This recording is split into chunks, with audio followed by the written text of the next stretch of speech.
नमस्कार. काय आजच्या ब्लॉगमध्ये आपण बघणार आहे शारदीय नवरात्री उत्सव 2025मधील दिवस पहिला, ठिकाण कोल्हापूर, आणि तिथून आपण जाणार आहे नवदुर्गांपैकी एक मंदिर कोल्हापूरमधलं, म्हणजे श्री एकविरा देवी मंदिर. चला तर मग.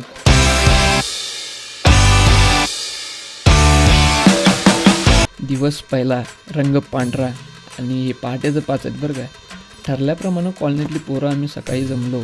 थोडी येऊपर्यंत बघतो तर काय, अथर्व आपला आळस बसलेला, कार्तिक आपलं सगळ्यांना गुड मॉर्निंग म्हणत बसलेला, आणि यश आजचा पेपर समजून कालचा वाचत बसलेला.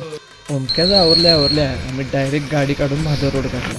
दरवर्षी ॲज अ कोल्हापूरकर खूप जण त्या रंगाचे कपडे घालून चालत किंवा गाडीवरनं दर्शनाला आणि काकड आरतीला येतात. ही शिवतेची वाट बघत थांबलो आम्ही महादेव रोडला. हात्याचा आळस काय थांबना, आणि बाकीचे आम्ही हाय असं उभारलेलो.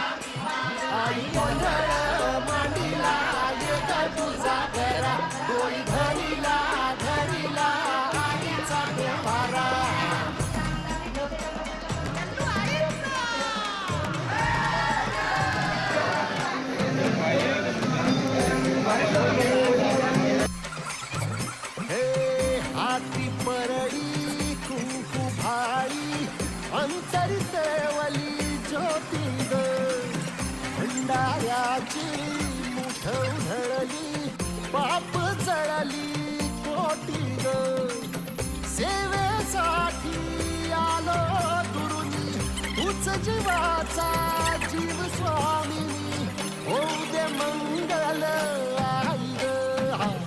हाती परडी तू भाई, अंतरित वाली ज्योती ग, भंडाऱ्याची मुठ उधळली, पाप जळली कोटी ग. एवढ्या फास्ट प्रदक्षिणा घेतल्या की मागं कोण राहिले का बघायला म्हणून तिथल्या भाऊंना म्हणलं आमचा जरा फोटो काढ. फोटो काढल्यावर बघितले की सगळे आलेले आहेत. इथून आम्ही आलो आझाद चौकातील दत्त भिक्षालिंग मंदिरात. दत्तगुरूंचं दर्शन घेतलं आणि तिथंच बाजूला असणाऱ्या आई एकविराचं दर्शन घ्यायला आलो. 3.5 शक्तिपीठापैकी दुसरं पूर्णपीठ असणारी आई एकविरा देवी, तिचे अनेक नावं आहेत, आणि तिचं दर्शन घ्यायला आम्ही आलो. इथं छान असं दर्शन झालं. तुम्हालाही सांगेन इथलं दर्शन घ्या, आणि ब्लॉग जर आवडला असेल तर कमेंट करा. सबस्क्राईब करा.